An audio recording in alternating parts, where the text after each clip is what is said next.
स्वागत है सभी मित्रों का न्यूज इन शॉर्ट प्रोग्राम में। मैं डॉक्टर संजन कुमार आपका हार्दिक अभिनंदन करता हूं चयनगर के चैनल पर। यह प्रोग्राम आपके लिए इसलिए लाया गया है ताकि कम समय में ही आप करंट अफेयर्स के क्रक्स को देख पाएं।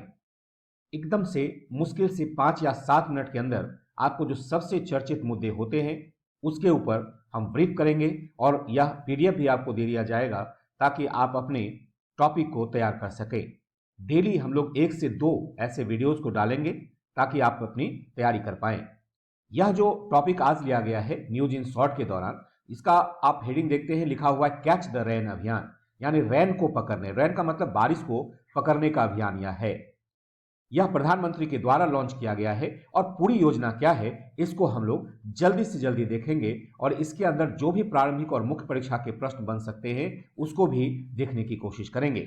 देखिए यह अभियान क्या है, यह चर्चा में क्यों है। सबसे पहले यह देखेंगे यह मुद्दा एक्चुअल में चर्चा में क्यों रहा है। मुद्दा यह है कि हाल ही में भारतीय प्रधानमंत्री के द्वारा 22 मार्च को, जो विगत 22 मार्च है, उसमें विश्व जल दिवस के अवसर पर राष्ट्रीय जल मिशन के तहत, ध्यान रखिएगा सभी बातों पर, कि राष्ट्रीय जल मिशन के तहत और विश्व जल दिवस के अवसर पर इस अभियान को प्रारंभ किया गया है जिसका नाम है कैच द रेन।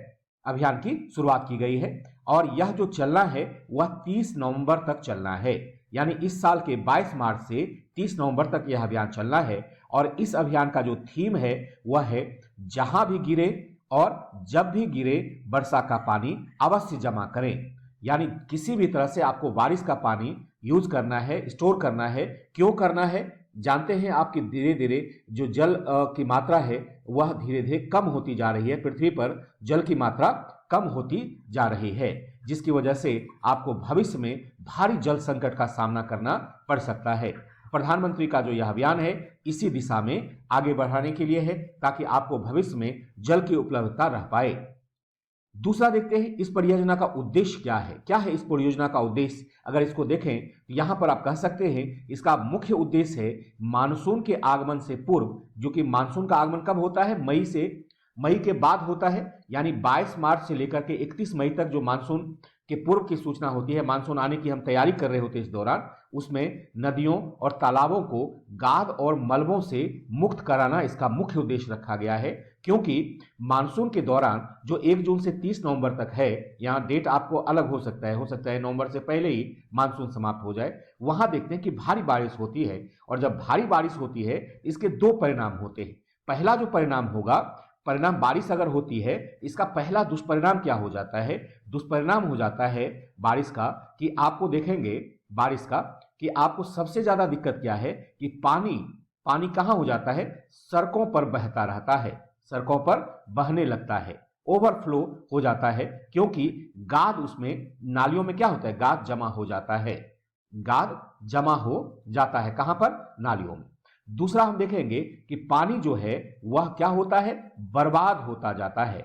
क्योंकि हम अगर वर्षा जल को देखेंगे तो वर्षा जल हमारे लिए स्वच्छ पानी का स्रोत है। क्या है? स्वच्छ पानी का स्रोत है।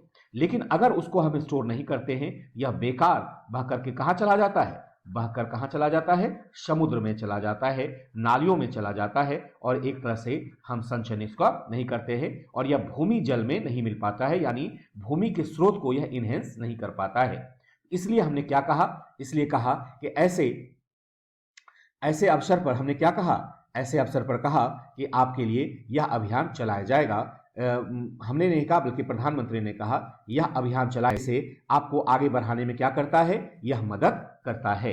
इस प्रकार से यह अभियान चलाया गया है ताकि गाद भी साफ किया जा सके और वर्षा जल का टिकाऊ संचयन भी हो सके। इसके अलावा इस अभियान को प्रभावी बनाने के लिए प्रसार, सूचना, शिक्षा और संचार जैसी गतिविधियों के माध्यम से जमीनी स्तर पर लोगों को जागरूक बनाना है। क्योंकि हम सदैव से जानते हैं कि अगर पानी रहेगा तभी हम जीवित रह पाएंगे, लेकिन चूंकि हमारे पास योग्यता नहीं होती है, हम जागरूक उतना नहीं होते हैं, तो पानी को भी बर्बाद करते हैं। हाल के दिनों में आपने देखा होगा कि लगातार ये रिपोर्ट आती रही है कि लोग गाड़ियों को धोने में भी बहुत सारे स्वच्छ जल को बर्बाद कर देते हैं। आप यदा कदा देखेंगे नालियां टूटी रहती है, जो पानी की पाइपलाइन है वो टूटी रहती है, वहां से पानी बर्बाद होता रहता है, लेकिन लोगों का इस पर ध्यान नहीं जाता है। परियोजना का अन्य उद्देश्य देखते हैं। जरा इस डायग्राम को आप देखेंगे कि यहाँ डायग्राम को बताया गया किस प्रकार से छतों के ऊपर जो वर्षा जल का संचयन हो रहा है, इसको भी हम एकत्र करते हैं, जड़ों को संचित करते हैं, सभी वर्षा के पानी को निकालते हुए एक टैंक के माध्यम से हम इसको जमीन के अंदर यानी रिस्टोर कर देते हैं, यानी भूमिगत जल के रूप में इसको रिस्टोर कर देते हैं। इसका उद्देश्य है, जैसे कहा गया है कि सामान्यतः देश में वर्षा जल का मात्र 35% हिस्सा ही खेतों और जल स्रोतों में प्रवेश कर पाता है, जबकि 65% हिस्सा जो है समुचित उपयोग किए बिना ही समुद्र में बह जाता है। इसका मतलब है कि जब तक जमीन में प्रवेश नहीं करेगा तब तक हम कैसे देखेंगे कि भूमि जल उन्नयन हो रहा है, और यहां देख रहे हैं कि केवल 35% ही जा पाता है। इन कमी को देखते हुए इस अभियान में वर्षा जल संचयन के परंपरागत तरीकों जैसे तालाब के माध्यम से, जोहर के माध्यम से, सरोवर के माध्यम से, वाटर हार्वेस्टिंग के माध्यम से, वाटर हार्वेस्टिंग का यही तरीका है कि माध्यम से पीट है या चेक डैम और छत पर गिरने वाले वर्षा जल के संचयन को क्या करेंगे, पाइप के माध्यम से हम गड्ढों और कुओं में क्या करेंगे, एकत्र कर लेंगे, और धीरे धीरे वह कहां चला जाएगा, भूमि जल में मिलता चला जाएगा। जो भूमि जल का स्तर है वह हमारा उन्नत होता हुआ चला जाएगा।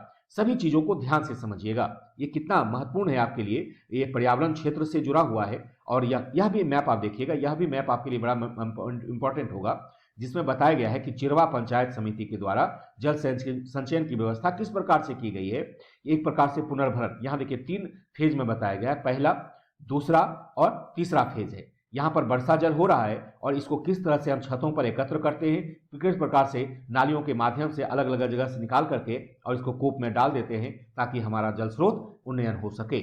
इसमें क्या होगा, इससे फायदा क्या होगा, न केवल भूमिगत जल के स्तर में सुधार होगा, बल्कि मृदा अपरदन को रोकने और जल में उपस्थित फ्लोराइड और नाइट्रेट जैसे संदूषकों को कम करने के साथ ही जल के अन्य स्रोतों पर भी हमारी निर्भरता कम हो सकेगी। जल के अन्य स्रोत हम क्या देखते हैं, जैसे तालाब है, नदियां हैं, नदियों में पानी धीरे धीरे सूखता जा रहा है, तो स्वाभाविक है कि वहां पर भी पानी की कमी हो जाएगी। बहुत ही महत्वपूर्ण है यह, एक तरह से प्रधानमंत्री के द्वारा जो इनिशिएटिव लिया गया है बेहद महत्वपूर्ण है। और विभिन्न राज्य सरकारों ने विभिन्न केंद्र सरकारों के साथ मिलकर के बहुत सारे प्रोग्राम को लॉन्च करने की कोशिश की है। यहाँ एग्जाम्पल के तौर पर दिया गया है कि झारखंड राज्य ने ग्रामीण क्षेत्र में बनने वाले सभी भवनों के लिए वाटर हार्वेस्टिंग को अनिवार्य कर दिया है। तो क्या है यह टॉपिक, महत्वपूर्ण है हमारे लिए। क्यों महत्वपूर्ण है, यह पर्यावरण विषय से जुड़ा हुआ है। पर्यावरण विषय हमारे जीएस मेंस के 3rd पेपर में बिलोंग करता है और पीटी के लिए 1st पेपर में रहता है। इस प्रकार से हमने इस पूरे टॉपिक को देखा।